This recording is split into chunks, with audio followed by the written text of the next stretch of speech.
Au départ, je ne suis pas douée pour la danse. Oh. Sacré problème. C'est un problème. Ouais, tu dois gérer aussi l'ego du danseur, et Dieu sait que dans ce milieu-là, ils en ont beaucoup. Je casse tous les codes imposés. Il n'y a rien qui va en fait.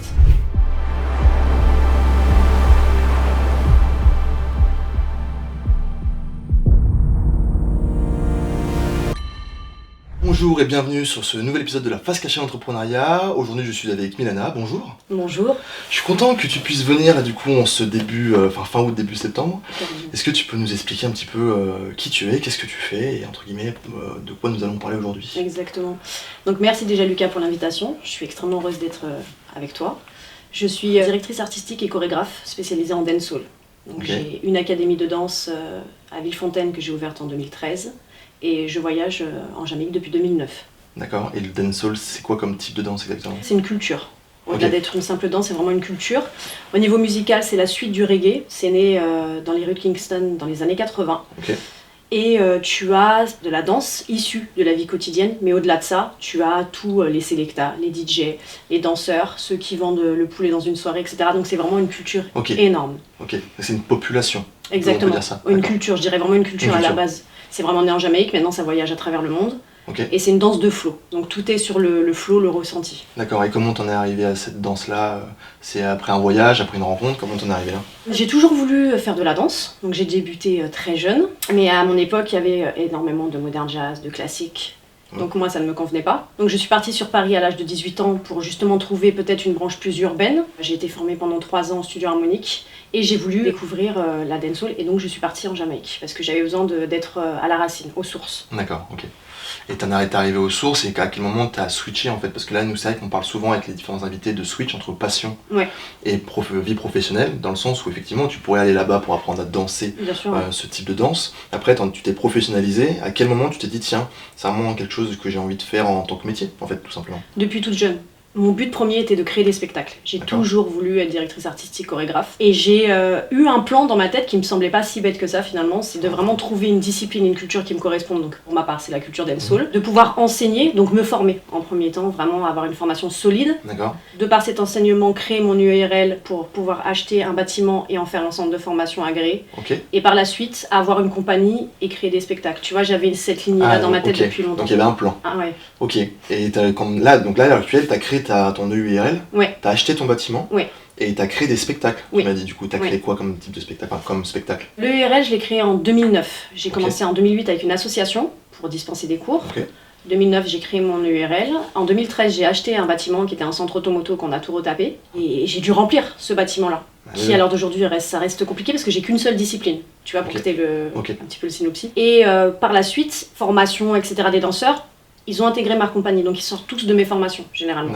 Et j'ai créé des spectacles. Au départ, c'était plus des galas, donc je me suis entraînée, si tu veux, avec les élèves. C'était une forme de training, puisque je n'étais pas apte vraiment à être dans la création. Donc si tu veux, le fait de faire des spectacles, des galas, m'a permis de comprendre le plateau, les lights, comment ça marche, tu vois. J'ai créé plusieurs spectacles, mais celui que je défends vraiment, c'est Amani Chaketo. Donc c'est l'histoire d'une reine guerrière, Candace, qui était nubienne, donc le Soudan actuel. Et j'ai voulu retracer l'histoire de ce matriarcat-là. Ok, donc concrètement, en plus d'avoir entre guillemets de la danse, tu as entre guillemets des faits historiques qui sont représentés par certains mouvements. Exactement. D'accord. Je travaille en collaboration avec Claude Rilly, qui est un égyptologue du CNRS, qui a fait 10 ans de recherche au Soudan. Donc je voulais vraiment m'inspirer de son histoire, sans la falsifier, et y apporter la culture dancehall, la puissance de la dancehall. Pour moi, son histoire est extrêmement puissante, à cette reine-là, qui s'appelle Amani Chaketo, et la culture dancehall est extrêmement puissante aussi. Donc si tu veux, pour moi, c'est un double challenge. Et là, tu as des danseurs qui sont uniquement français, ou tu as des danseurs qui viennent aussi du coup de là-bas? J'ai des danseurs jamaïcains. Voilà, ok, d'accord. Donc tu as vraiment cette puissance en fait qui vient de la racine. Exactement. Et qui te permet en fait de respecter cette culture, sa globalité. Ok. Même certains sons, on a pris aussi les sons du Soudan. Donc avec des chanteurs soudanais. Ok. Et là, quels sont les faits? Là, tu m'as expliqué ton plan dans sa globalité entre guillemets. Tu as rencontré des difficultés quand t'as commencé, et parce que moi ce qui m'intéresse c'est lesquels. Moi je veux du croustillant, je veux de la dégueulasse. Je vais t'en donner, y a pas de souci. Et du début, avant d'en arriver à ce stade, nous on sait très bien comment ça se passe, pas dans le même domaine, mais on sait très bien qu'il y a des complications humaines, financières et matérielles généralement. Et qu'est-ce que t'as rencontré, comment t'as pu résoudre certains problèmes, et après on va voir comment on peut débattre là-dessus. Je dirais que mon parcours il a été bercé d'épreuves. Ouais, c'est un beau mot, c'est joli. Ah ouais, depuis le début jusqu'à maintenant. La plus grosse difficulté première, c'est le côté financier, parce que j'ai dû tout faire seule. Le fait d'être en EURL m'a permis, si tu veux, de garder l'argent et de l'investir. Parce que je suis pas obligée de me tirer un salaire en étant gérante, non associée. Donc si tu veux, ça m'a permis, c'est pour ça que j'ai créé le URL.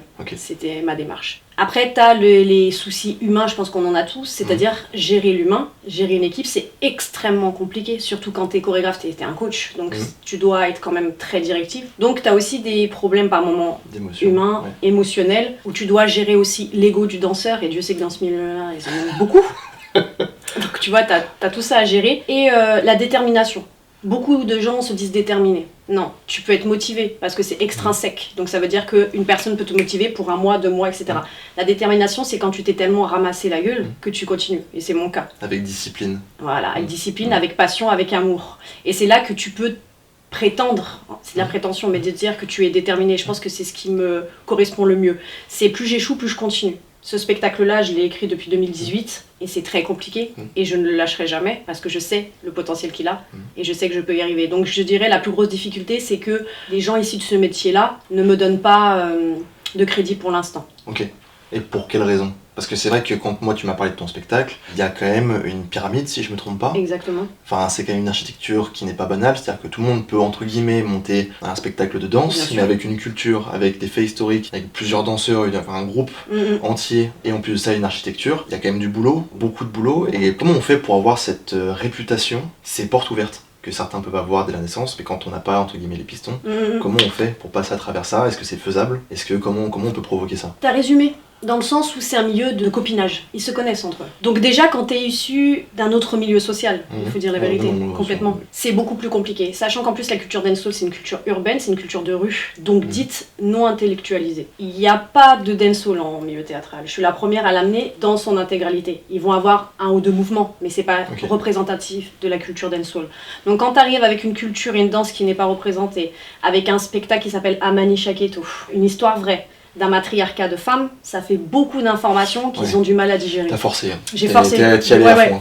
Et je leur ai dit, ok, vous le voulez pas sur praticable, je vous mets 2 tonnes de pyramide. Tu vois, comme tu dis, j'ai forcé le... On va dire, allez, on y va d'un coup. Voilà, j'ai forcé, j'ai pris des danseurs jamaïcains, GR de Black Eagle, qui est absolument extraordinaire, c'est un des pionniers de la culture dancehall, donc foncièrement, je me suis entourée des meilleurs. Pareil pour les mix, moi je mixe, je crée, mais je suis aussi avec digital pour vraiment essayer d'avoir un son le plus clair possible, etc., etc. Mes chorégraphies et mises en scène sont frontales, donc si tu veux, dans le milieu, je casse tous les codes imposés, il n'y a rien qui va en fait. Et du coup, pourquoi t'as pris ce risque-là? T'aurais pu suivre les règles, t'aurais pu construire un spectacle dit classique, sans vraiment de dénonciation ou de prise de risque. Et là, t'y allais entre guillemets pleine balle. Ouais. Pourquoi? Pour moi, suivre les règles, c'est déjà partir perdant. Si j'ai choisi ce métier-là, c'est pour suivre personne. M'inspirer, oui. Ah oui, ça c'est normal. C'est de mieux d'ailleurs. C'est mieux, exactement. Puis t'as besoin des autres pour arriver à un stade d'excellence. Mais t'as besoin. Qu'on te dit ça va pas. Tu pourrais faire comme ça, j'ai besoin des autres, honnêtement. Mais je ne veux donner au public que ma matière, que ce que je suis moi. Et en fait, en faisant déjà du copier-coller, t'es qui toi à la sortie? Qu'est-ce que Milana peut apporter au public et à un spectateur, tu vois? Donc je serais partie déjà sur un mensonge. Et pour moi, partir sur un mensonge, au bout d'un moment, la vérité elle prend l'escalier, mais elle va arriver. C'est la question de qu'est-ce qu'un artiste? En fait, c'est quoi un artiste? Est-ce que c'est quelqu'un qui répète, on voit même, on peut parler des réseaux sociaux 2 minutes, des gens qui répètent des chorégraphies pour faire des vues, etc., se disent potentiellement danseurs ou artistes, et puis sont danseurs, parce qu'ils savent danser, bien sûr, mais ils ne créent pas. Donc on peut pas se dire artiste si on n'essaye pas au moins d'innover quelque chose, selon moi, tu vois.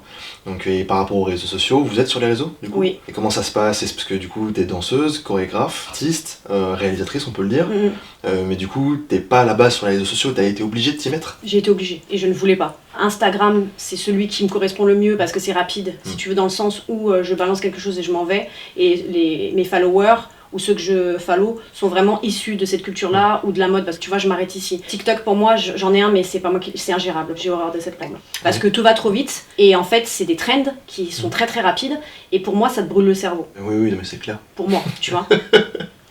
Après, artiste, moi, je me prétends pas artiste. Par exemple, je me prétends chorégraphe, danseuse, scénographe et directrice artistique parce que c'est mon métier. Mais pour moi, l'artiste, c'est quelqu'un qui va révolutionner son art. Qui va changer la vision. Exactement, qui va la changer. Un artiste, c'est ça. J'aspire peut-être un jour à le devenir, mais c'est certainement pas moi qui vais le dire. certainement pas. Oui, vaut mieux pas. Vaut mieux pas, je trouve ça très spécial. Mais j'aimerais un jour effectivement que si on cite mon prénom, elle a fait quelque chose pour ce milieu-là. Parce que est-ce que tu as des concurrents dans le... Pas direct. Et du coup, tu es en train d'innover quelque chose. Je pense. Dans le concept. Parce que s'il y aurait plein de gens qui font de la dancehall à droite à gauche, et là on se dirait bon, qui copie qui fait quoi. Là, si t'es entre guillemets seul. Je suis la seule. On est sur la direction de ça en tout cas. Je suis pas la seule à promouvoir cette culture-là, on est beaucoup à dispenser des cours, des formations, des stages. J'ai le seul bâtiment en France qui ne fait que de la dancehall. En tout cas, dans l'ancienneté, c'est moi. Donc ça, c'est un premier pas déjà. Après, il y a des chorégraphes exceptionnels, des danseurs exceptionnels, etc. Mais dans la mise en scène d'un spectacle aussi long, d'une scénographie aussi pointue, pour l'instant, on n'en connaît pas d'autres en tout cas. Tu me parlais de ton début de parcours, des problématiques. Ouais. Mais les problématiques, qu'est-ce que tu as rencontré comme problématiques en début de carrière et comment tu as pu les résoudre? Après, entre guillemets, on va faire étape par étape jusqu'à aujourd'hui. C'est ça qui nous intéresse. On va se mentir. Les problématiques, au départ, je ne suis pas douée pour la danse. Donc ça a été un sacré problème. C'est un problème. Tu vois, je dois partir du premier, de la base. Je ne sais pas danser. Je ne sais pas danser, je suis ambidextre. Donc pour ceux qui font du sport, ils vont me comprendre. C'est très différent. Moi, je suis droitière et gauchère au niveau du pied. Ça peut paraître anodin quand tu fais pas de sport ou que tu fais pas de danse, mais en fait, quand je dois allier le mouvement, foncièrement, c'est très compliqué. Donc j'ai eu déjà cette problématique-là. La musicalité, c'était pas ma meilleure copine. Quand la musique jouait à Kingston, moi je dansais en France, donc tu vois, j'avais beaucoup de bâtons dans les roues. Voilà. Par contre, ce que j'avais pour moi depuis toute petite, c'est la créativité. J'imaginais déjà 10 000 choses, tu vois, des spectacles, les costumes, voilà, j'avais ce potentiel-là. Donc tu vois, premier problème, Bichette, elle est pas douée. Et j'ai entendu ça tout le temps. J'étais toujours dernière dans les placements, en fond de tiroir, si on pouvait m'enlever, on m'enlevait, et je révisais. Mais ça c'est intéressant, parce que moi je parle avec beaucoup de gens qui viennent ici, souvent les derniers de la classe, moi j'étais pas le premier, par exemple, j'étais pas le dernier, mais j'étais franchement pas le premier, j'étais à peu près au milieu, et je travaillais tout le temps. C'est-à-dire que je travaillais vraiment beaucoup pour rien. C'est-à-dire, pour être moyen. Pour être moyen. Tu travailles tout le temps, tu sues et t'es moyen. Mais au final, moi, le constat que j'en fais, c'est que les gens qui ont appris à travailler parce qu'on leur a pas, soit ils n'ont pas trop de facilité, et ceux qui ont continué à travailler, ils sont là. La vérité, c'est ça. Après, ça veut pas dire que si tu n'es pas là, t'es pas quelqu'un de bien, c'est pas du tout ce qu'on dit, mais c'est que t'as quand même ce truc-là de quand t'échoues, nous on va rebondir quand même. Détermination. Parce qu'en fait, on a été éduqués comme ça. Sinon, on aurait redoublé, sinon on aurait peut-être pas fait le boulot qu'on a fait. On serait pas là, c'est sûr. Et du coup, je pense que effectivement, si t'as des facilités, ça peut être un certain handicap si tu veux vraiment te lancer dans quelque chose. Peut-être, Donc être un peu moyen, pour ceux qui sont moyens, ça vaut le coup. Ou pas bon. Ou pas bon du tout. En tout cas, ok. Et du coup, t'as appris la danse quand même? Oui, à force de formation, à force de m'entraîner, le travail, tu vois, et d'aller en Jamaïque, de capter les codes, d'être entouré de ces gens-là, vraiment, que je remercie d'ailleurs énormément, d'avoir une équipe quand même assez solide, et essentiellement Tristan, qui est lui extraordinaire en danse, parce que... Tristan? Qui est Tristan? Qui est mon danseur principal. D'accord. Extraordinaire en danse. Lui, il catch à la vitesse de la lumière. Catcher en dancehall, ça veut dire il voit, il fait. D'accord. Donc c'est un atout énorme pour moi. C'est un miroir, d'accord. Voilà. Donc si tu veux, grâce à lui, je peux accélérer mon apprentissage. A contrario, c'est quelqu'un qui a peu de créativité par moment et il va se servir aussi de ce que je propose, etc. Ça va l'inspirer.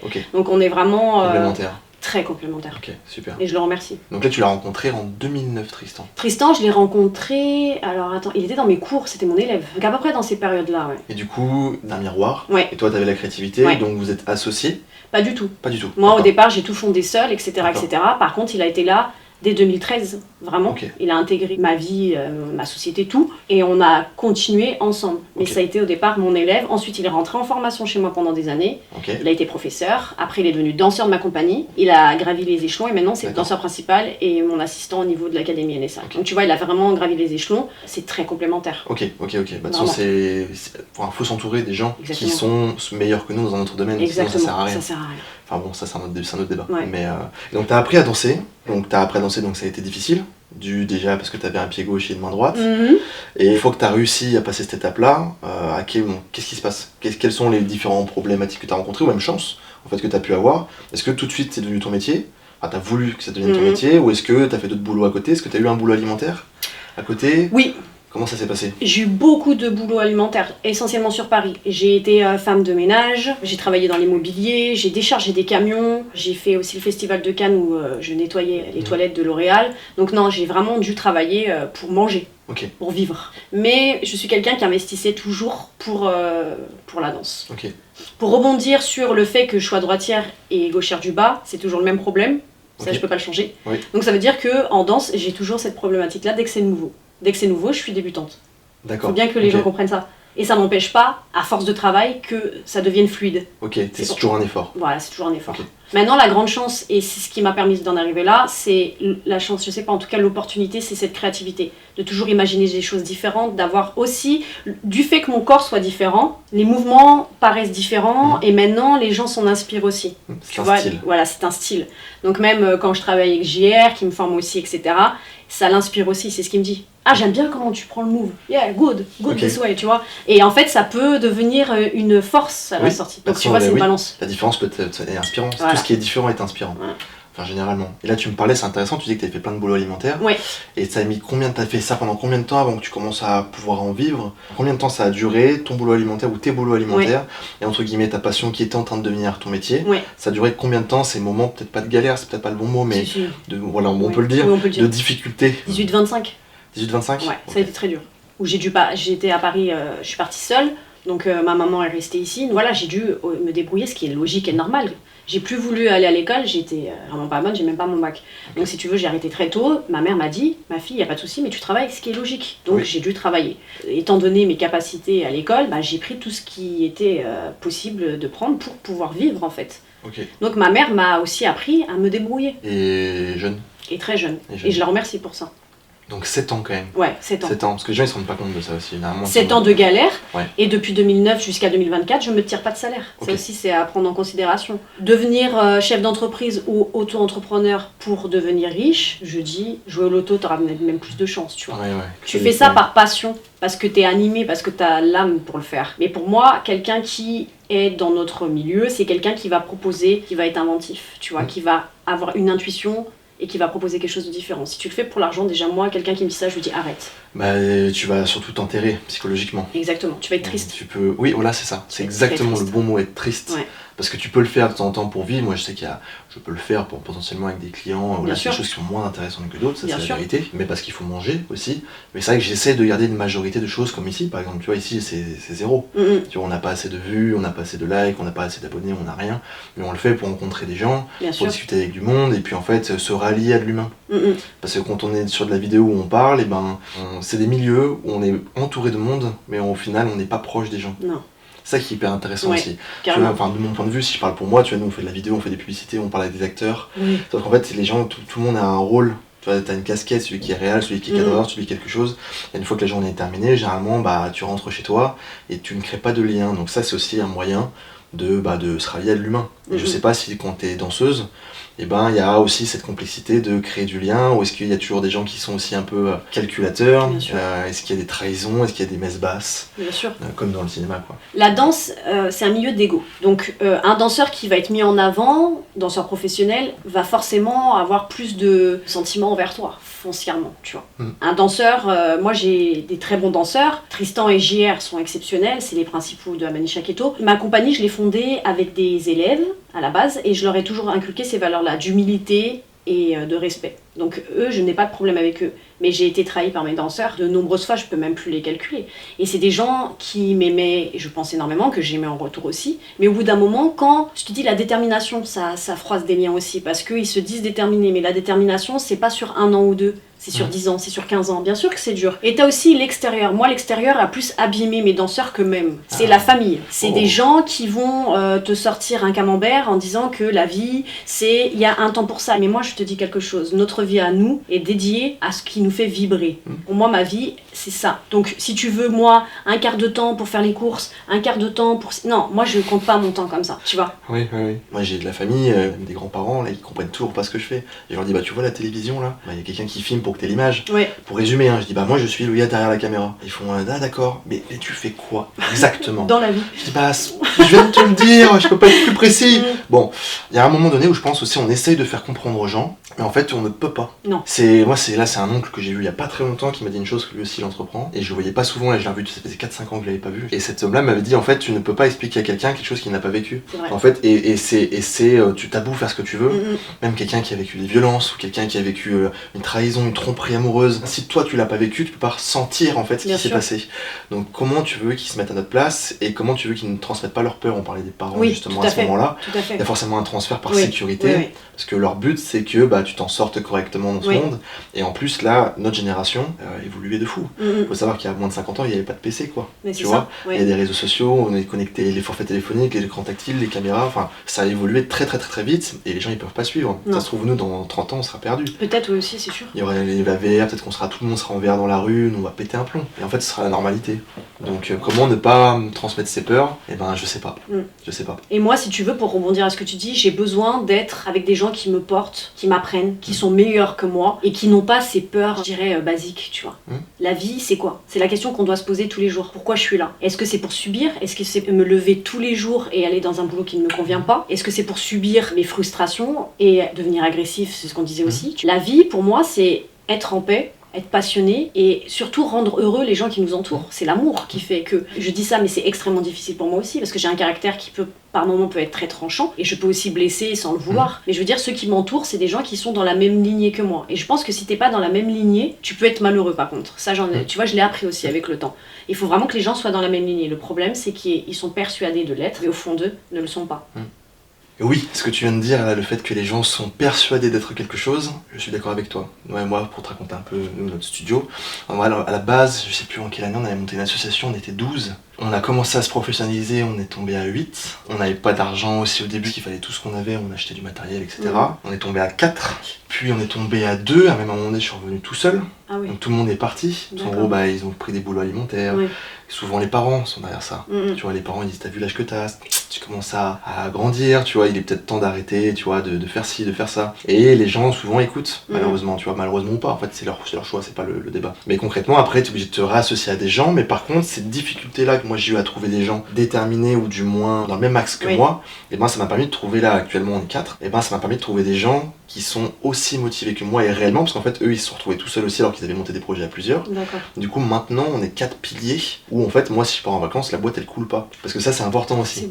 C'est-à-dire qu'à une époque moi quand je partais en vacances la boîte était à l'arrêt. Les gens ils savaient plus quoi faire, ou ils attendaient, ou ils partaient en vacances aussi, ou ils venaient pas vraiment, enfin tu vois, ils venaient pas, ou ils venaient en retard, ou ils avaient rencontré une problématique que tu tapes sur un tête, tu la trouves en 2 secondes mais ça les a bloqués. Alors que là maintenant moi je pars, je reviens, comme si j'étais pas indispensable. Et quand tu arrives à ce stade-là, je pense que tu as trouvé tes bons coéquipiers. Exactement. Parce que si on a besoin de toi H24, c'est-à-dire que si à un moment donné toi t'es en burn-out, t'es malade, t'as un congé potentiellement paternité, ou n'importe quoi en fait, ça veut dire que tout ce que t'as construit va s'effondrer. Mais c'est pas possible de penser comme ça. Il te faut des gens plus forts que toi dans un domaine, toi t'es plus fort que dans un autre, pas que tu sois vraiment inférieur parce qu'à ce moment-là, eux ils vont se poser des questions. Mais il faut être bien entouré. Et pour revenir à ce que tu disais tout à l'heure sur le fait de les peurs, on parlait des parents justement qui transmettaient les peurs à leurs enfants. Je pense c'est parce que potentiellement il y a de la frustration aussi derrière. Exactement. Et ils se sentent pas à leur place. Et plus t'es frustré, plus t'es hargneux.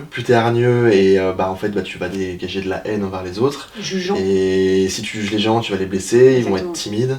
Et ça s'arrête jamais en fait. Exact. Donc est-ce que toi, ta famille t'a soutenu? Oui, ma mère. Moi j'ai vraiment, quand je parle de famille, j'ai été élevée par ma maman. Puis ma mère m'a comprise très jeune, parce que j'ai quand même un fonctionnement particulier.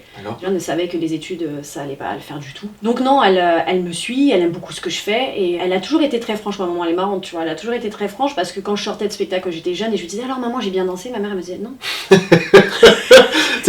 Tac.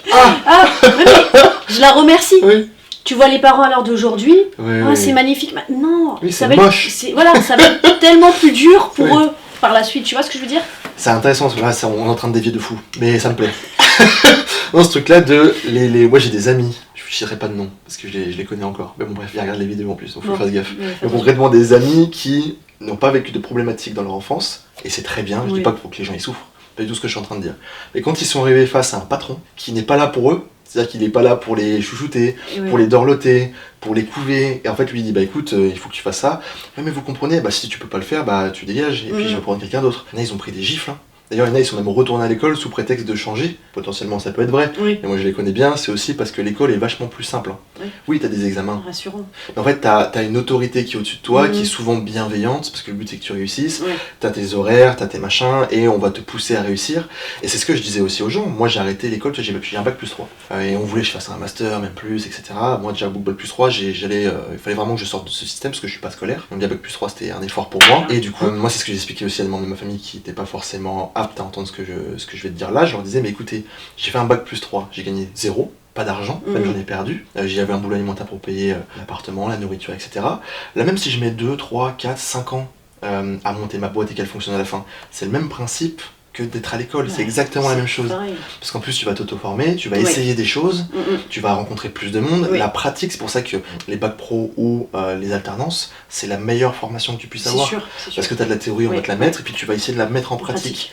Alors que si t'es plus à l'école au bout de 3 ans et que tu mets 2 ans, 3 ans à monter ta boîte, moi ça a été le cas avant que ça marche, ça a bien mis 2 bonnes années, et ben je leur ai dit, bah là tu vois j'ai un master. Et c'est pas vrai, j'ai pas de master, mais je leur ai dit, voilà, j'ai 2 ans, la boîte est montée, ça marche. En expérience. J'ai un master. Et c'est logique, c'est marrant comment les codes sociaux, parce que l'école c'est accepté, tu peux faire un bac plus 8 sans être payé, et les gens ils sont ok. Et du coup je peux mettre 8 ans à monter ma boîte, c'est pareil. Non, parce que c'est pas reconnu. Exactement. La reconnaissance. La reconnaissance. Voilà, d'un certain système. Imposé par certaines personnes. Et là pour revenir un peu au sujet global, mais du coup est-ce que la dancehall est bien vue, bien pris du coup, bien sûr. C'est bien accueilli, pourquoi c'est méconnu, si je peux me permettre, du grand public, pourquoi? Bien perçu, oui, parce que nos élèves, les personnes qui viennent nous voir en spectacle, les festivals, etc., les gens adorent la culture dancehall. Les sons parlent d'eux-mêmes, même s'ils connaissent pas au départ, la sonorité, tu vois, voilà, tout de suite, la propreté de la compagnie, parce que moi je suis quelqu'un, comme je disais, voilà, j'aime que ça soit très propre. Donc ils aiment le côté très performant, ils aiment les sons. Donc c'est pas le problème du tout public, c'est le problème des producteurs, c'est le problème des programmateurs, etc. Tu vois, c'est cette élite de la danse qui pose problème. C'est pas du tout le public, on fait un Mané Chaketo, la salle est pleine, on l'a prouvé de nombreuses fois. Donc c'est pas le public le problème, pas du tout. Là on parle de producteurs, c'est intéressant.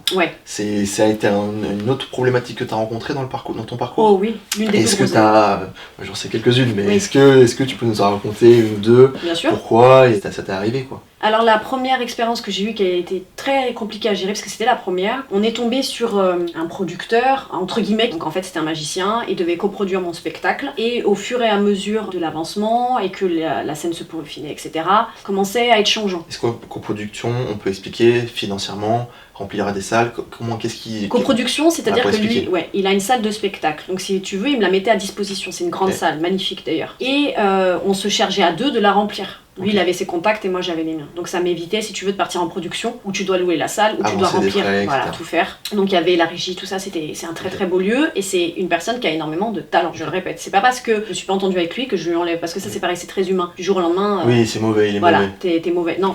Et en fait, on s'est pas du tout entendu humainement. Parce que moi, tout ce qui est un peu les mains sur la hanche, tu vois, les trucs comme ça, moi j'aime pas. Du tout. Parce que si j'y arrive, ce n'est certainement pas parce que tu me trouves mignonne ou etc. Puis j'ai passé l'âge de me dire que je suis mignonne, tu vois. Ça va. Donc ça a vraiment dévié de ce côté-là et en fait il a pas tenu ses engagements. Donc, après là c'est intéressant ce que tu dis. Parce que tu t'es pas laissé faire. Exactement. C'est à ce moment-là où ça a dérapé. Ah complètement. Donc le fait qu'on dise non et qu'on refuse certaines avances, on peut le dire franchement. Voilà, l'a fait complètement vriller. Peut-être que dans les années bissextiles ça se faisait, ou certaines femmes le font encore et c'est leur problème, je n'ai pas de jugement là-dessus.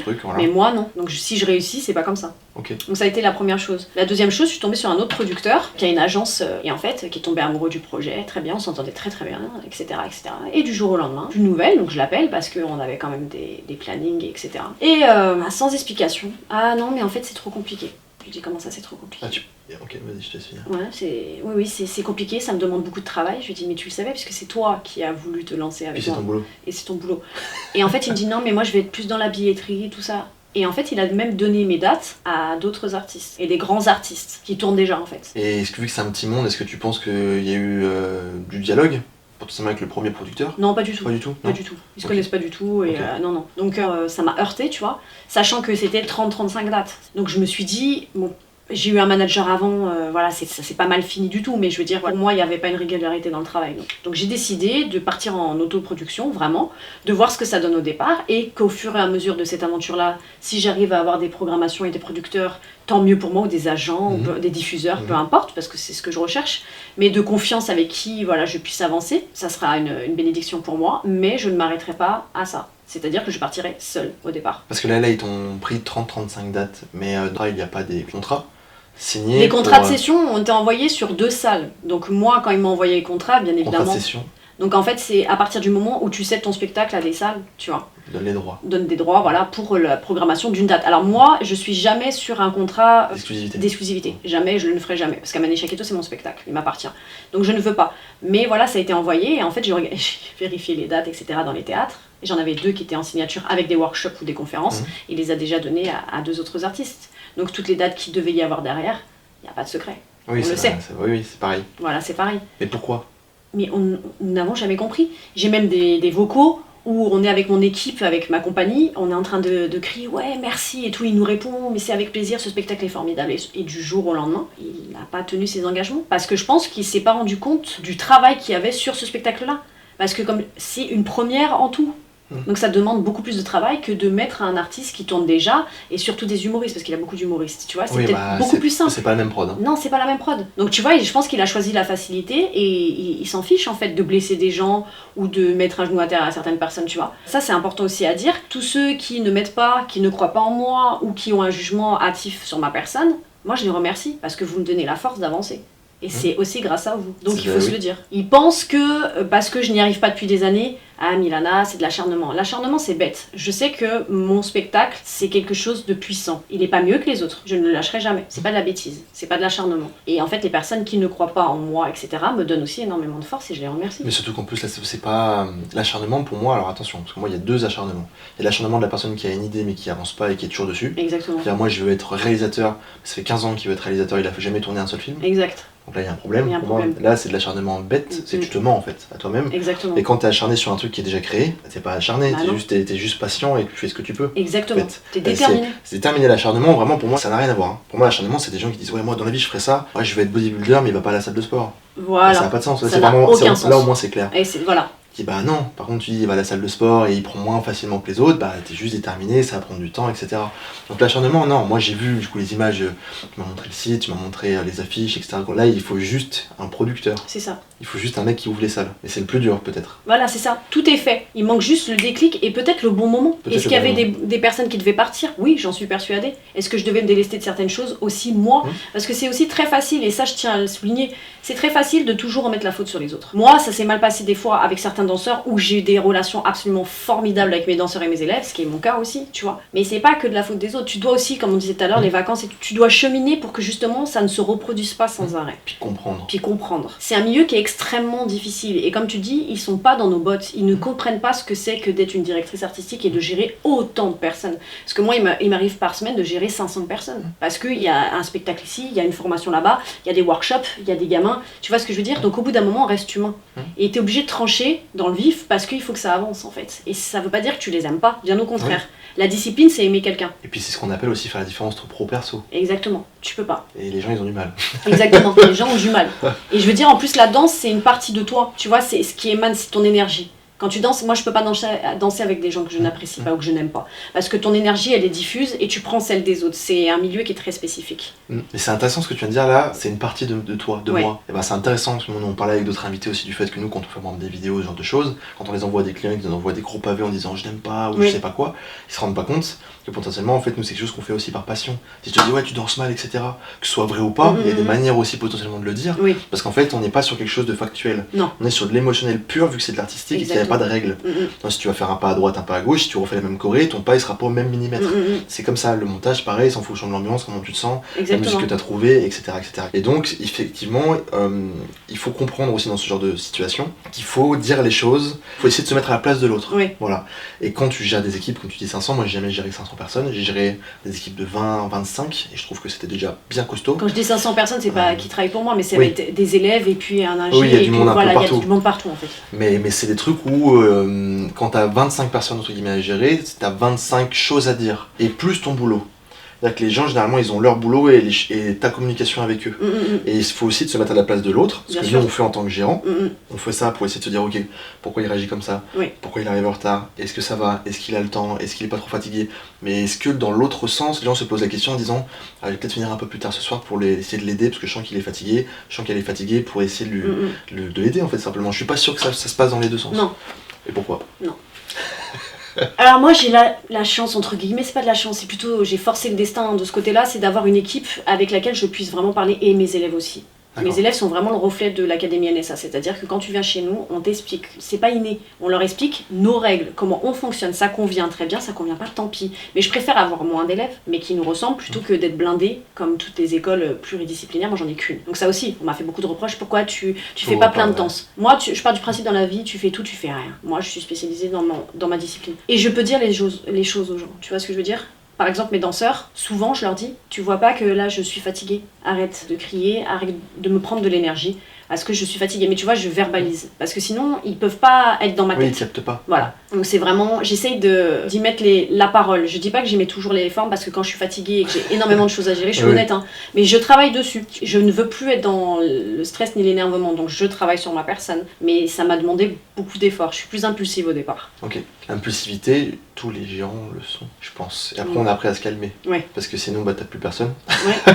Puis ça te fait du mal à toi. Puis tu te fais surtout du mal à toi. Du mal. Je suis d'accord. Il y a vraiment ce truc-là, on parlait de producteur aussi tout à l'heure. Est-ce que potentiellement, qu'est-ce que t'attends toi d'un producteur en fait? Est-ce que t'attends d'avoir de l'amitié de qualité avec eux? Est-ce que t'attends que ça devienne un ami? Ou justement que du pro? Est-ce que t'attends qu'il t'ouvre toutes les portes? Ou qu'est-ce que t'attends exactement d'un prod? Non. Déjà, je pense que les portes, c'est toi qui les ouvres. Et que t'as quelqu'un qui peut t'aider à la finir. Moi, je pense vraiment comme ça. Okay. Toutes les portes, c'est tout ce que j'ai, et j'ai pas grand chose. Le peu que j'ai, c'est moi qui l'ai cherché. Le producteur, si. Ou le diffuseur, ou les diffuseurs, si. Je dois avoir un côté très proche d'eux. Pourquoi ? Parce que je te donne mon enfant. Amani Shakito, c'est mon bébé. Donc je te donne une partie de moi. Je te donne pas juste de l'argent, chose que je n'ai pas par exemple. Mais je vais te donner mon enfant artistique, ce que moi j'ai mis en place depuis des années. Donc je veux que tu en prennes soin. Donc je veux que tu prennes soin du bébé et derrière de la maman, tu vois ce que je veux dire. Donc si, je pense qu'il faut que je sois proche et surtout qu'on ait de la confiance mutuelle, qu'ils me disent les choses et que je lui dise les choses. Là, tu vois, ça peut péter, on peut avoir une merde là-dessus. Milana, qu'est-ce que t'en penses? Est-ce que tu peux t'adapter? Il faut s'adapter. Il y a du spectacle, tu t'adaptes. Mais si j'ai pas confiance, si celui-là n'a pas confiance, ça ne sert à rien. Il ou elle d'ailleurs. Tu cherches de la franchise. Je cherche de la franchise, chose qu'on manque essentiellement. Oui, parce que par peur. Exactement, de la peur. Peur de soit de perdre un contrat ou l'autre, frustré. Le nombre de gens qui te... Et là on en parlait aussi, mais le nombre de gens qui te disent oui. Oui. Mais ça veut pas dire oui. Mais non. Alors des fois, du coup, c'est ce que je disais, moi quand là, je me suis associé avec des gens là, je me dis oui mais c'est oui hein. Oui. En vrai non, je veux pas de réponse. Je te propose quelque chose, va boire un café, faire une séance de sport, prends une semaine de vacances. Exact. Et reviens avec une vraie réponse, oui ou non. Et le non, c'est pas grave. Non. Je préfère que tu me dises non maintenant, que tu me dises oui, que je prenne un mois à t'expliquer tous les projets, qu'on se lance dedans et qu'au bout d'un mois et demi, tu me fasses ah non, je vais arrêter, tu m'as fait perdre un mois et demi. Oui. Donc dis-moi non.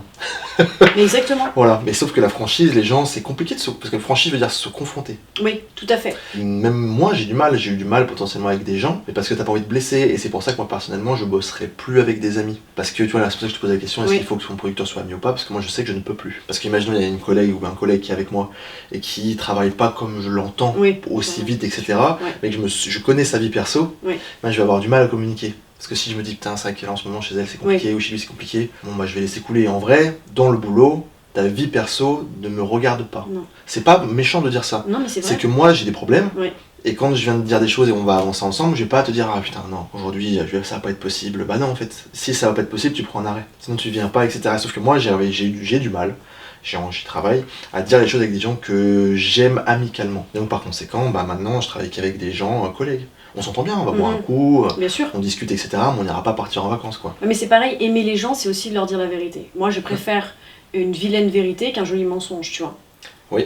Donc, je préfère que même des gens très proches qui travaillent avec moi me disent voilà, Milana, là, je suis pas d'accord, là, c'est pas bon, etc. Ce qui est arrivé, Tristan essentiellement. Et je le respecte et je trouve ça normal. Mes danseurs et mes élèves, s'ils ne sont pas capables d'accepter le non et d'accepter le non, ce n'est pas possible.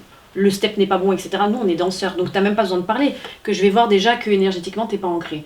Donc je le sais. Mais je pense qu'une vraie relation, c'est se dire non. Oui. C'est parfois se brouiller. Ça, c'est une vraie relation. Et si tu te brouilles et que tu restes, c'est que c'est sérieux. Voilà, c'est que c'est sérieux. Les gens qui m'ont, entre guillemets, mis sur un piédestal, c'est ceux qui m'ont le plus fait à l'envers. Que ça soit dans la danse ou dans la production. C'est tous ces gens-là. Les gens qui ont été dès le départ très francs avec moi, etc., je suis toujours avec eux et ça fait 20 ans que je suis avec eux. Donc tu vois, je n'ai pas de problème là-dessus. J'ai Maza, par exemple, qui est une Suisse, qui s'occupe aussi pas mal de danseurs, de dancehall, etc. Elle m'a dit les choses. Elle m'a pas dit oui. Elle m'a dit, à ce niveau-là, à partir de là, comme ça. C'est clair. Et je la respecte pour ça. Et c'est dur à trouver des gens comme ça. Et c'est tellement dur. C'est très compliqué. Mais est-ce que à quoi c'est lié? C'est une vraie question ça. Pourquoi même moi, maintenant ça va mieux, mais pourquoi même moi j'ai du mal à dire? Mais que dans le boulot, c'est-à-dire que si c'est un ami, dans la vraie vie, et je vois qu'il, je sais pas, il se délaisse ou quoi, il se laisse aller, je vais l'attraper, je vais lui dire ces 4 vérités, il n'y a pas de problème, parce qu'on est amis, etc. Mais un ami dans le boulot, en fait, il y a des choses qui se lient. Oui. Et ça devient compliqué, il y a de l'argent, ouais. Il y a des contrats, il y a des machins, et du coup, t'es là, qu'est-ce que je fais? Est-ce que, oui, effectivement, on ne sait pas avancer assez vite, est-ce que ça vaut le coup qu'on se brouille, et qu'on risque tout le reste pour une petite broutille, et en fait au final, si tu deviens pas franc à un moment donné, ça s'accumule, et même avec une de nos associés, c'était pas très bien fini, etc. Et ça pour le coup, ça m'avait vraiment dévasté à cette époque-là, mais parce qu'en fait c'était des petites choses, quand je dis petites choses, c'est des trucs à la con, des trucs qui sont pas finis à l'heure, une demi-journée de retard, au téléphone qui sont pas passés, donc c'est pas grave, mais en fait vu que ça s'est accumulé sur des mois, et en fait au bout d'un moment, il y en a un des deux qui pète, et ça brise quelque chose, alors qu'en fait il fallait juste dire, mais t'as pas appelé là, il faudrait bien que tu le fasses, ou t'es quoi, je vais le faire, communiquer. Et avec bienveillance. Et si les deux sont dans la même phase, c'est ça. C'est parti. Après, t'as le piège aussi qu'au départ, ce sont tes élèves, tes danseurs, et tu crées cette amitié-là. En danse, c'est beaucoup ça. Ça se crée comme ça, dans l'autre sens, en fait, tu vois. Parce que moi, j'ai pas pris des amis pour les mettre à l'intérieur, c'est des gens de l'intérieur qui sont devenus mes amis et qui ont travaillé pour moi. Tu vois, donc c'est encore une autre façon de créer du lien. Et du coup, ils te connaissaient déjà comme ça. Voilà. Et donc, tu changes pas de statut, entre guillemets. Je change pas de statut, mais malgré tout, on est un monde d'ego. Et qu'au bout d'un moment, il y en a quelques-uns quand même. Voilà, t'essayes de... Et malheureusement, tu te rétames violemment. Parce qu'est-ce qui s'est passé avec Est-ce que t'as une anecdote avec des danseurs? Bah, je pense que on dit tous la même chose. C'est ce que tu disais. Une compagnie, comme toi, ton entreprise, on peut démarrer à 10, à 15, à 20 et tu te retrouves à 4. Et ça, dans la tête des gens, c'est un échec. Mais pas du tout. C'est qu'à un moment donné, t'es obligé de changer aussi de lignée, de technique, etc., etc. Donc en fait, j'ai perdu des danseurs parce que c'était trop compliqué. Puisque j'entends. Plus productif qu'à 15 ans. Exactement. C'est pas une blague en plus. Non, mais c'est vrai. Parce que, et puis toi, t'as moins de choses à gérer en même temps parce que, comme je te dis, le plus dur, c'est de gérer l'humain. Et en fait, tu te rends compte que comme je te dis, ils confondent la motivation et la détermination. Ça a été le plus gros problème avec certains danseurs. Maintenant, j'ai tellement changé, j'ai switché au niveau mentalité que je ne veux m'entourer, tout de suite je vois, que de gens qui vont m'apporter quelque chose qui soit m'apaise, soit me fait évoluer, etc., etc. Mais je ne peux plus être... Avant, j'étais trop dans l'empathie, mais vraiment, vraiment. Pourtant, on dirait pas, tu vois. Syndrome du sauveur. Ouais, tout le temps. Et c'est compliqué à gérer. Tu me connais. Je comprends. Tu comprends. Et après, tu deviens le bourreau. Tu vois, c'est carrément. Donc tu te dis, attends, c'est pas possible. Mais comme je te dis, je leur en veux pas parce qu'ils m'ont appris beaucoup de choses. Ils m'ont appris énormément de choses et je les ai aimés. Et à ma façon, je les aime encore. Mais c'est comme ça. Ah, c'est un autre podcast, ça. Ouais. Ça, c'est intéressant, ce truc-là de syndrome du sauveur. Est-ce que tous les bons gérants sont des syndromes du sauveur? Je dis pas qu'on est des bons gérants. Même si j'ai mal pensé, je te l'accorde. mais c'est pas à nous de le dire, pareil. C'est un autre podcast. Ouais. Mais c'est hyper intéressant, ce truc-là. Donc oui, effectivement, là, donc, en termes de danseurs, tu en parlais d'ego, etc. Il y a des gens qui ont voulu prendre ton entreprise? Ma place? Ta place dans l'entreprise? Plutôt, oui, mais c'est impossible. Mais je veux dire, c'est plutôt dans leur esprit. Tu vois, c'est être calife à la place du calife. C'est pour ça qu'une de mes danseuses, je lui ai dit, mais devant qui tu oses te dresser comme ça? T'étais ma petite? Reste à ta place. Tu ne seras jamais Milana. Il y a aussi beaucoup ce syndrome, parce que tu les as jeunes, les danseurs. Donc en fait, ils t'idéalisent aussi, et tu deviens presque... Un parent. Ouais, un parent, et ils t'aiment trop. Et ça a causé, c'est les plus gros dommages que j'ai eu, et comme je te dis, je les ai aimés, je les aime encore. Ce qui est le plus difficile, c'est pas les danseurs, mes élèves sont formidables. Honnêtement, j'ai des élèves et des danseurs qui sont très bien, et que j'aime énormément. Et je me suis entourée de gens que j'aime. Et c'est le principal, parce que j'ai switché de mentalité aussi. Le plus dur dans ce milieu-là, c'est de casser ces putains de codes qui sont imposés. Ces codes contemporains, et on peut le dire, c'est détenu par quelques chorégraphes, très très peu de chorégraphes. Moi, même les noms, je peux les... Mais il n'y a pas de souci, c'est en fait tenu par une monarchie, et on ne veut pas en dégoûter, tu vois. Donc moi, là, ça me pose problème. Et je suis plus en colère contre eux que contre des danseurs qui ont switché parce que dans leur tête, ils étaient jeunes, et que voilà. Et après les gens aussi ont du mal avec le changement. Oui. Parce qu'en vrai, un danseur ou même un associé, moi j'ai une associée qui est partie là récemment, parce qu'elle voulait faire quelque chose d'autre, bah c'est ok. Oui, t'as le droit. En fait, parce que t'es pas bloqué dans le marbre, c'est pas parce que tu t'en vas qu'on va se disputer, c'est parce que tu me le dis face à face, donc t'es courageuse, tu vois. Parce qu'il y aurait pu avoir des trahisons, tu cherches un autre truc et puis tu donnes plus de nouvelles et tu disparais, alors que là non, ça s'est fait dans les règles, etc. Et les gens, ils ont du mal avec ce changement aussi. Exactement. D'accepter que bah là j'ai plus envie, ouais. Ou plus envie, tu restes souvent dans le même milieu artistique ou des choses comme ça, mais t'as le droit de dévier, bien sûr, parce que ça tu trouves quelque chose, t'as découvert quelque chose, oui. Parce que t'apprends, parce qu'en fait on est un peu une carte mémoire, bien sûr, on apprend des choses, on rencontre quelqu'un qui nous fait découvrir un milieu, un monde de fou, mais les gens ont du mal avec ça. Et avec l'abandon, les gens ils voient ça comme de l'abandon. Exactement. Alors qu'en fait, si tu ressens ça, t'as le droit de le ressentir, mais il faut surtout pas que ça se ressente pour l'autre. Parce qu'en fait, il a le droit de partir, toi t'as le droit d'arrêter, t'as le droit de changer, t'as le droit de dire écoute, ça ne marche plus. Ça ne marche plus, c'est comme une relation amoureuse, on peut dévier, mais c'est communication. C'est de la com. C'est de la communication. Tout est envisageable à partir du moment où tu communiques et tu dis les choses aux gens. Tu vois, avec plus ou moins de bienveillance, parce que par moments ça peut aussi sortir sèchement. Mais à la limite, c'est mieux que ça ne sorte pas du tout et que ça soit retranscrit de façon négative. Mais pour en revenir aux problématiques, moi, mon plus gros problème, c'est ces codes qui sont imposés parce que tu dois sortir de telle école, parce que tu dois passer par la DRAC, parce que tu dois... Et en fait, c'est des gens qui ne te répondent pas et qui donnent pas l'heure parce que pour eux, tu n'es pas intellectualisé. Et c'est toujours le même problème. Ça fait des années que j'en parle en interview et ça n'avance pas si bien que ça. Même si, moi, je pars du principe qu'au bout d'un moment, c'est le public qui va aussi trancher. C'est grâce à la production, à la mienne, qu'ils vont être dans l'obligation de dire allez-y. Parce qu'ils n'auront plus le choix. Bah, voilà. Puis ça va remplir, donc ça va rapporter. C'est ça. Parce que tout tourne autour de l'argent. Bien sûr. Si tu ouvres une salle... Mais ouais, et c'est ce truc-là, la prise de risque, elle est moindre pour les producteurs à l'heure actuelle. Ils prennent ce qui marche. Mais bien sûr.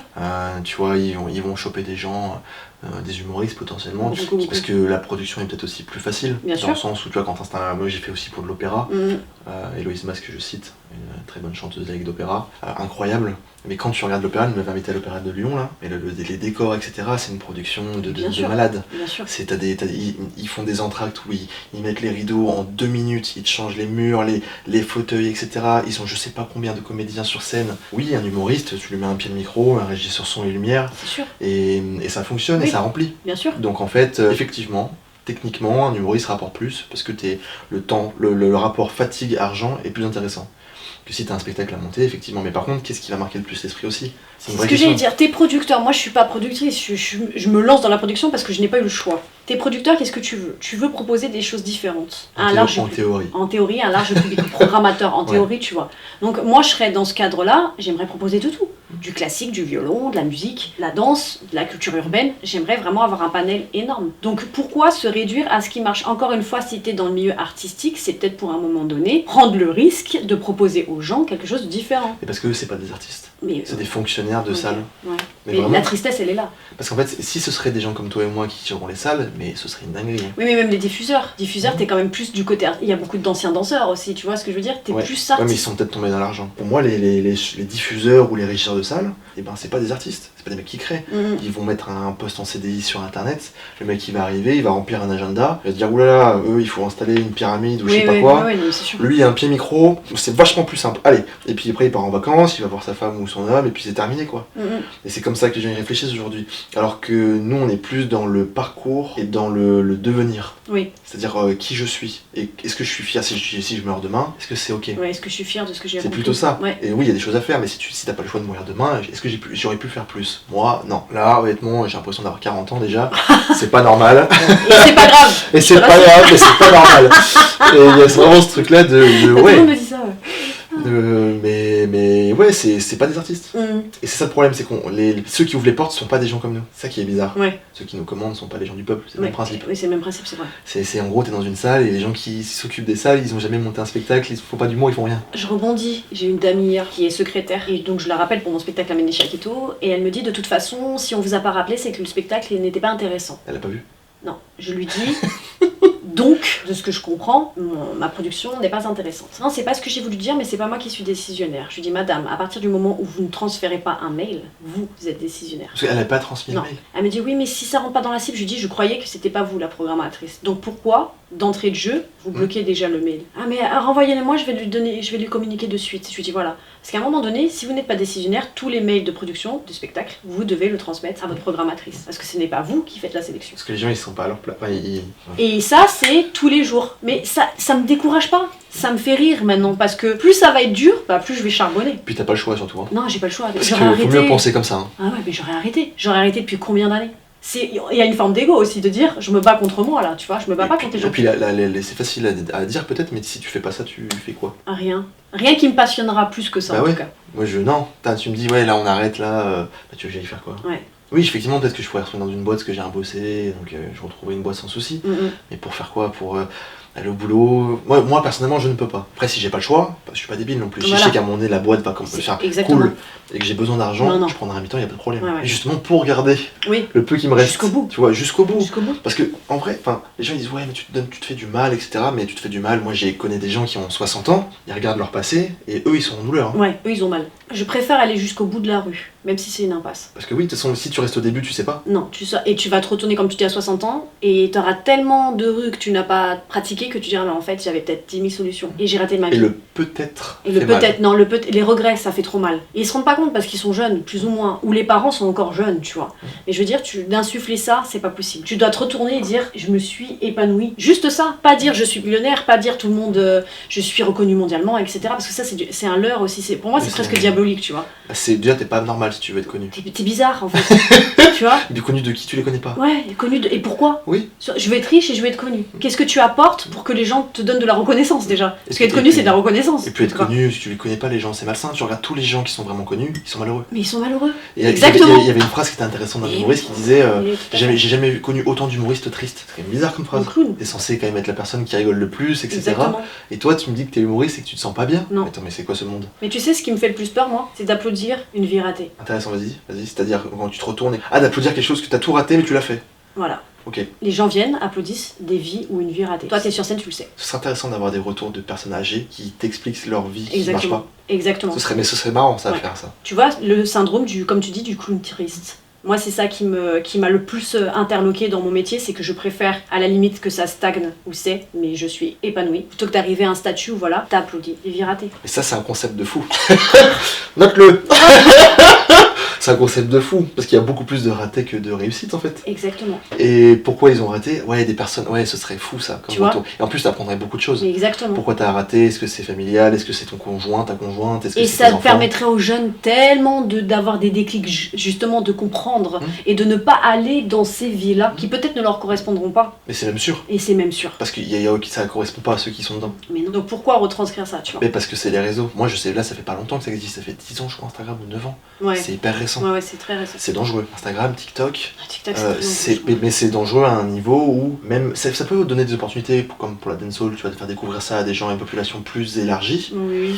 Ça peut permettre, si par exemple, si t'es à la base, quand t'as pas de réseaux sociaux, il y a que les gens de la région qui peuvent connaître. Là, tu le mets sur internet, boum, toute la France. Ça peut donc ça booste en vrai. Ouais. Mais il y a beaucoup plus de conneries que de dérives et de choses qui ne sont pas intéressantes, qui sont juste là pour capter l'attention. Nous, on les apprend, ces codes de la pour essayer de les reproduire, tu vois. C'est maladif en fait. C'est maladif. Et des choses qui sont bien construites, par exemple, là, les podcasts comme celui-ci, qui vont durer peut-être 1 heure, mais en sont moins vus que quelque chose qui est de l'ordre du divertissement, ou avec une miniature, avec, on va le dire, des fesses ou des choses comme ça. Parce qu'en fait, nous, on est entre guillemets, on n'est pas des gens cultivés en tant que tels, mais on a un dialogue qui est plus sérieux. Oui. Ce qui fait que pour certaines personnes, c'est pas intéressant. Exactement. Et ceux qui nous regarderont jusque-là et ils seront pas nombreux, et ben il y a vraiment ce truc-là de pourquoi ils sont là, parce que généralement eux ils veulent se découvrir, apprendre du coup des vies ratées, la face cachée de l'entrepreneuriat, c'est des échecs. Hein. C'est-à-dire pour la face cachée, il y a les réseaux sociaux, j'ai monté ce truc-là par rapport à ça. Internet va te dire ouais, je suis sur un yacht, je bois du champagne, etc. Et moi je vais te dire bon, la face cachée, c'est qu'en fait pendant 7 ans, il y a des gens qui travaillent et qui font des boulots, femmes de ménage, etc. Moi j'ai eu 2 boulots pendant mes études en plus de monter la boîte et en plus j'étais étudiant. J'ai pris du 25 kilos, même à cette époque-là. J'ai pas vu des gens pendant des dizaines d'années, pendant 10 ans, 14 ans de la famille, etc.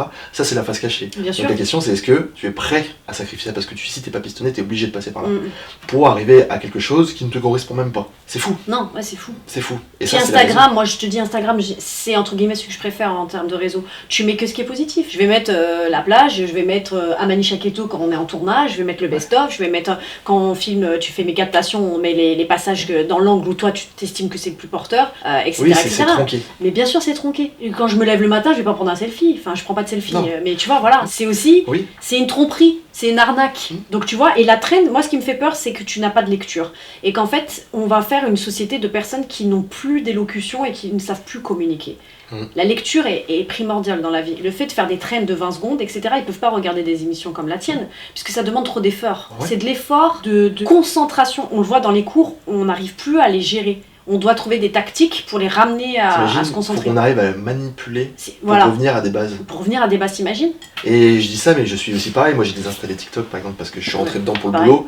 Je suis devenu fou. Je me suis dit, attends, mais parce que moi, j'ai mis le compteur de temps maintenant. Donc, quand tu vois marqué 1h30 TikTok, tu dis, c'est-à-dire Parce que j'ai échoué dans ma vie pour en être arrivé. Non, mais 1h30 TikTok. Et apparemment, c'est pas la moyenne, c'est 7 heures. Ouais, c'est 7 heures, mais les gens, ils travaillent. Bah non. Non, parce que en vrai, 7 heures. Non, mais c'est pas une blague. Mais c'est un métier. 7 heures. Non, mais ouais, regardez, on s'imagine. Bah, c'est un métier. Mais bref, là, on s'éloigne encore une fois, mais c'est très bien. Non, mais c'est vrai. Mais tu vois, les réseaux sociaux, est-ce que toi, tu me disais au début que tu voulais pas être sur les réseaux sociaux? Non. Tu as été. Obligé pour la communication de mon bâtiment, pour remplir les cours, pour me faire connaître dans le milieu. Ça t'a aidé? Ouais, franchement, oui. Faut être honnête. Okay. Mais ça serait de moi, je n'aurais ni Facebook, ni Insta, ni rien du tout. Et là maintenant, est-ce que c'est possible d'arrêter à l'heure d'aujourd'hui, une fois qu'on a une notoriété? Alors, moi je suis entre les deux, comme dit toujours mon pote Cousteau, on est entre deux. C'est-à-dire qu'on a un niveau de notoriété qui est pas mauvais, les gens dans le milieu me connaissent bien, parce qu'en plus je suis la chorégraphe de Sparta, donc dans le milieu dancehall, j'ai un petit nom, ils me connaissent bien. Mais je suis pas assez connue pour dire, allez fuck off, tu vois, je vais enlever tous mes réseaux. Mais j'aimerais tellement. Pas pour dire, voilà, moi, mais juste dire, j'ai plus besoin de ça. Non, mais juste la sérénité. Voilà. Parce qu'il faut pas se dire, attends, il est quelle heure? Et puis machin, et puis poster les stories, et puis prendre un truc. Et puis ça, de telle heure à telle heure, et fonctionner comme ça. Et ne serait-ce que d'imaginer ce qui est Instagrammable. Tu vois, moi je sais pas du tout dans mon truc. Et en fait, des fois, je me prends la tête à faire des vidéos qui font 1000 vues, et d'autres qu'on va poster avec Tristan comme ça, n'importe comment, qui font 5, 10, 15 000. Tu comprends pas en fait ce qui se passe, tu vois. Donc je me dis, bon, laisse tomber, c'est pas grave. Mais un de mes rêves, c'est de dire, où quelqu'un s'en occupe et poste ce que t'as envie de poster, je m'en fiche, tu vois. Mais non, c'est pas possible. Est-ce que tu as eu des difficultés dans ton parcours vis-à-vis de l'image, de ton image? Oui, bien sûr.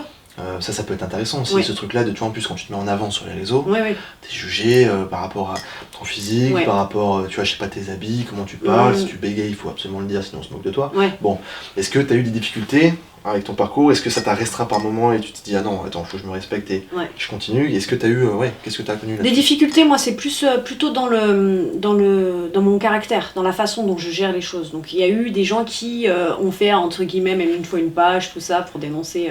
Une page? Ouais, carrément, mais c'est incroyable. Enfin, moi, j'étais mort de rire et ça m'a, au contraire, ça m'a honoré. Je les remercie, on a retrouvé qui c'était d'ailleurs. Parce que quand je suis arrivée, j'avais énormément d'élèves. Donc si tu veux, dès que j'ai commencé à enseigner, j'ai eu un jackpot de dingue. J'ai eu beaucoup plus d'élèves avant que maintenant parce que les gens aimaient bien mon style.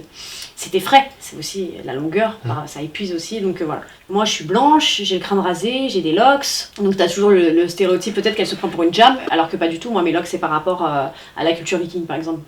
J'ai des tatouages, j'ai un physique, et puis moi je dis toujours aux gens, je suis pas là pour être belle. Tu vois, j'ai un visage qui est pas régulier, et je m'en fous, j'ai des dents cassées, etc. En fait j'ai tellement passé le cap de je m'en fous de ce que vous pensez que finalement ça passe. T'as passé ce cap avant de rentrer dans ce milieu? Non. Ou c'est ce milieu qui t'a fait passer ce cap? C'est ce milieu qui m'a fait passer le cap. Oui, on n'a pas le choix. Non, j'ai pas eu le choix. Ouais. Mais maintenant, plus je m'assume, moi je suis très rock dans ma façon de m'habiller, je peux m'habiller très large, comme court, comme... Plus je m'assume, plus les gens ils aiment. C'est très bizarre d'ailleurs, tu vois. Oui, parce que celui qui s'assume, on le suit. Voilà. Celui qui doute, on le critique. Exactement. Ce qui est bizarre. Ce qui est très bizarre. Et avant je doutais, donc je me disais, mais je suis pas légitime à avoir autant de monde, tu vois, ça. Et ben j'ai eu cette page-là, je l'ai eu une fois. Et maintenant que je m'assume complètement, là on est rentré de vacances et tout, puis moi je suis une femme, je suis pas super jeune non plus, tu vois. Et ben les gens ils kiffent le style, ils kiffent la façon dont je m'exprime, la danse, tout ça. Donc ils me suivent. Et surtout ce truc-là aussi, moi j'en parlais, les physiques atypiques, moi j'appelle ça, c'est souvent les gens les plus intéressants. Parce que généralement ils sont pas déjà dans un mood, et pour assumer un mood, c'est que tu as dû réfléchir. Parce que sinon tu le suis, c'est plus simple. Enfin, tu vas te couper les cheveux comme tout le monde, tu vas t'habiller comme tout le monde, tu vas aller à la salle comme tout le monde. Et quand tu as un style un peu différent, que ce soit motard ou ce genre de choses, souvent c'est des gens, quand tu discutes avec eux, ben, ils sont différents de toi. Oui, forcément. Donc tu vas avoir un intérêt à apprendre des choses de la personne. Les physiques atypiques, tu les remarques plus. Et souvent les gens qui critiquent, c'est souvent des gens qui ne s'assument pas, qui auraient osé, pas forcément faire comme toi, mais faire quelque chose d'autre que carrément. ce qu'ils sont. On revient à la frustration. Ouais, c'est la frustration. Tous ceux qui m'ont plus ou moins critiqué, enfin si, c'était des gens frustrés, essentiellement des femmes, mais très très frustrés. Tu vois, de leur vie, de leur train-train quotidien. Et en fait, en discutant après, moi, est-ce que j'ai un peu d'analyse, tu voulais faire ça? Non. Bon bah voilà. Bah, commence par là. Commence par là et arrête de me prendre la tête en fait. Parce que les gens, ils ont beaucoup de temps. C'est vachement plus simple de critiquer que de se remettre en question. Exactement. Et se remettre en question, c'est terriblement dur. Hein. Ouais, et ça fait mal. Et ça fait mal. Et après, tu dis, ok, bon bah d'accord, je suis mauvais dans ça. Et c'est ce que je disais, moi, c'est je suis mauvais dans quoi, je suis bon dans quoi. Et en fonction de ça, et ben, tu t'attaches à des gens qui sont complémentaires. Exactement. Sauf que te dire, je suis nul en ça, je suis en surpoids, je suis ça, et te le dire dans les yeux, et ben il y a des gens qui vont faire, ah non, je suis pas en surpoids, je suis un peu enrobé. Je suis un peu enrobé. Non, puis il y a un peu plus de moi. Oui, bon, un peu plus de toi, c'est que t'as du surpoids. Hein. Je vais te le dire dans les yeux. Non, mais les gens, ils osent pas se dire ça. Oui, je suis critiqué parce que si, parce que ça. Enfin, je sais pas, il faut se regarder. Se le dire, une fois que tu te le dis, pas se laisser tomber, Exactement. tu peux avoir un moment de fatigue. Parce que les gens, sûr. J'ai pas envie de promouvoir ce truc-là, donc maintenant on reprend ça, on tourne la page. Non, la page a tourné à peu près une semaine, un petit mois. Faut pas que ça dure des années, parce qu'il y en a, ça dure des années. Faut pas que ça dure des plombes, mais un petit mois, un trimestre, ça peut arriver. Des fois, il faut prendre le temps de se repositionner sur soi-même pour mieux travailler dans le pro. Et puis se dire ses qualités. C'est très français aussi d'être sans arrêt en train de dénigrer et de juger, mais se dire aussi que dans ce domaine, je suis bon. Oui, je suis bon dans ça. Je suis bon dans ça. J'ai de l'intellect dans ça. Je suis stylé dans ça. Tu vois ce que je veux dire? Et c'est hyper important. Et par contre, je dois travailler ça. Mais c'est une balance, la vie. Oui. T'es pas nul à tout, t'es pas bon à tout, tu vois. Et quand tu trouves cette balance-là, t'es plus heureuse. Enfin, moi, je sais ce qui me rend plus heureuse, c'est justement d'avoir fait le point en disant non, c'est pas que de la faute des autres. Et puis souvent, s'il y a des choses que tu n'assumes pas chez toi, et que ça vient pas de l'image des autres, il faut le changer. Mais c'est ça. Ça peut être long. Ouais. Tu vois, si tu veux perdre du poids, et t'en as pour une petite année. Oui, mais c'est sûr. Si tu veux prendre du poids aussi, si t'as des problèmes psychologiques, il faut aller voir le psy, ou essayer d'en discuter. Ça peut prendre du temps, mais si tu commences pas, tu vas rester combien de temps dans le mal-être? C'est ça. C'est ce que je disais à des amis qui sont dans des boulots, même dans des écoles qui s'apprécient pas forcément. Je leur ai dit, mais là, tu souffres un petit peu. Mais ça fait 3 ans que ça dure. Moi, j'ai souffert beaucoup, mais pendant 1 an. Et maintenant, ça va. Mais c'est ça. C'est ce que je disais même à une pote. Là, je vais la reformuler autrement. Mais je préfère souffrir 4 mois pour changer une situation et être heureux après que de souffrir un petit peu toute une vie. Mais c'est ça. Parce qu'en fait, oui, c'est intense. Oui. Mais à la fin, tu vas kiffer des choses. Et c'est souvent dans les moments les plus difficiles que tu trouves des nouvelles personnes, que tu t'oses des choses, tu fais des choses un peu sur des coups de tête et tu te délivres, en fait. Et changer ta routine. Changer ta routine. Parce que bon, on dit que l'aventure est dangereuse, la routine elle tue, tu vois. La routine, oui, clairement. Tu vois, clairement. On va comprendre, mais c'est tellement ça. Et en fait, et même de t'imposer des choses, mais qui sont tellement bénéfiques, mais qu'on n'a pas l'habitude. Ne serait-ce que de méditer, de lire, tu vois, il y en a, ça va être la prière, peu importe, mais c'est tellement important de se recentrer sur soi, mais pas dans le sens TikTok. Non. Pas le soi, non, le soi réel, profond, ce que tu vas amener à toi-même et aux autres, dispenser, tu vois. C'est ce qu'on appelle l'ennui. C'est ma grand-mère qui m'avait dit ça. Elle m'a dit, ça fait combien de temps que tu t'es pas ennuyé? Et c'est vrai, les anciens je disais, très longtemps. Je m'en souviens pas. Ouais, c'est ça. Elle m'a dit, il serait peut-être temps que tu t'ennuies. Et cette phrase, j'ai mis longtemps à la comprendre. Et ça veut dire qu'à un moment donné, tu rentres chez toi, tu poses ton téléphone, d'ailleurs tu le jettes, tu le mets très très loin, et en fait tu ne fais rien. T'essayes en tout cas, parce que c'est dur. Hein. D'ailleurs tu te retiens et t'as envie d'allumer la télé, ou t'as envie de... Et t'attends. D'ailleurs le mieux c'est de s'isoler à la campagne, si c'est possible. Tu vois, dans un champ, tu t'allonges, tu pars sans téléphone, donc comme ça t'as pas le choix, tu te laisses pas le choix. Et se retrouver seul avec soi-même, je pense que c'est le moment où tu apprends le plus de choses. Primordial. Et voilà, c'est ça, c'est primordial. Et t'as vu, l'espace-temps n'est pas le même. Non, pas du tout. Tu dis, mais en fait, c'est long, 10 minutes. Oui, exactement. Tu dis, mais c'est-à-dire, là, parce que moi, ça faisait... je pensais que j'étais allongée depuis 3h30. Mais ce truc-là de l'ennui. Et dans ces milieux-là, dans dancehall ou même dans le cinéma, je suis pas sûr qu'on s'ennuie de masse. On s'ennuie jamais. Et comment tu veux créer si tu t'ennuies pas? Mais c'est ça. Moi, je te dis, le repos me pulse mon petit bonhomme créatif, tu vois.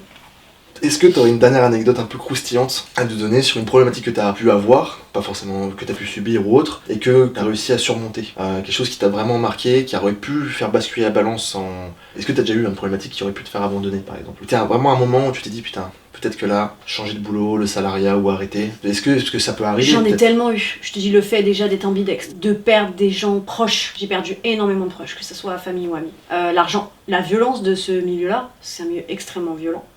Jamais que c'est un pays violent, le monde est violent, je suis une femme dans un milieu d'hommes caribéen, la dangerosité aussi d'aller dans ce pays-là, qui a été à de nombreuses reprises, ça a été compliqué, donc beaucoup de gens auraient arrêté, jamais qu'il nous arrivait des choses pas possibles, etc. Donc je veux dire, non, on y est toujours retourné, j'y suis toujours retournée. Le manque de reconnaissance, ça peut faire mal à un moment donné. De s'approprier mon travail.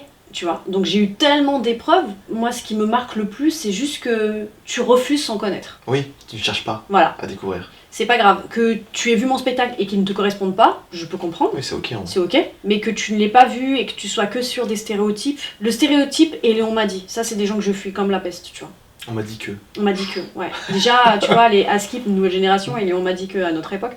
Mais voilà, c'est des gens que je fuis. Donc, moi, je pense que mon plus gros travail, la plus grande, comme tu disais, difficulté, c'est d'être entouré de gens qui te correspondent. Et ça prend une vie et ça prend une société tu vois, dans son entièreté. Pour moi, NSA doit être à l'image de Milana, parce que c'est moi, bien évidemment, mais à l'image de Tristan, et derrière ceux qui travailleront avec et pour nous, tu vois. Et ça, c'est le plus long, pour moi. Oui. Et comme j'aime l'humain, comme disait ma grand-mère, Mé Césarine, j'aime l'homme, tu vois, et ben c'est compliqué. Parce que tu es obligé d'avoir une carapace qui n'est pas la tienne, et voilà. Donc ça a été le plus dur pour moi, c'est ça, c'est le côté humain, et le côté, on met de côté, on balaye, alors qu'on ne connaît ni la création, ni la chorégraphe, ni rien du tout. Donc là, on peut le dire, tu as failli abandonner plusieurs fois, mais tu as toujours tenu. Ouais. Mais tu y as pensé. J'y ai pensé, oui, j'y ai pensé, d'être dans des états pas possibles, parce que moi je suis colérique en plus, mais de me mettre dans des états incroyables. C'est pour ça que je te dis, j'ai vraiment cheminé cette année pour justement ne plus jamais avoir à traverser ça. C'est d'anticiper, anticiper la chute entre guillemets émotionnelle. J'arrête tout de suite. Tu vois, je préfère dire à mes danseurs, là, voilà, j'ai besoin de 2-3 jours, on reporte cette RG, on fait ça, on fait comme ça le spectacle, etc. Et je suis stable et solide. Et l'année passée, ça m'a éduquée. J'ai eu des épreuves et ça m'a permis de cheminer de ce côté-là et de me dire, voilà, là, c'est pas bon, Milana, énergétiquement, ça va pas, recentre-toi et tu repars. Et c'est hyper important. Et de prendre du recul, il faut sortir de son milieu. Moi, ma passion, c'est la dancehall. J'adore mon métier.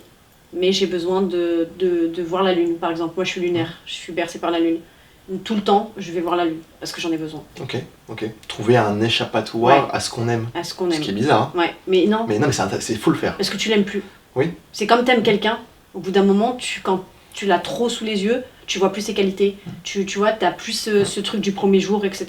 Et ben pour moi, la danse, c'est une belle femme aussi. Ouais, c'est beau. Ça, c'est un beau mot de la fin, je trouve. C'est très très beau. En tout cas, moi, j'ai apprécié ce petit moment avec toi. Merci, moi aussi. Ce petit moment, je sais même pas combien de temps ça dure, peut-être 1h30. On va peut-être couper, peut-être que ça durera 1 heure en post-prod, je sais pas. Mais c'était vraiment intéressant. On a beaucoup dévié, je pense. Donc dites-nous en commentaire en tout cas si ça vous a plu et si vous aimeriez voir Milana une deuxième fois pour parler encore plus de la dancehall. Parce que c'est vrai que là, on a beaucoup dévié. Peut-être qu'on a parlé qu'une demi-heure de ça. Donc ça pourrait potentiellement être intéressant. On met les liens en description, du coup, des réseaux sociaux, des pages, du spectacle, de tout, pour que vous puissiez aller vous renseigner un peu plus avant de voir potentiellement un épisode 2. Et je vous dis à la prochaine fois, encore merci. Merci. Et puis on se dit à la prochaine. Ciao. Salut.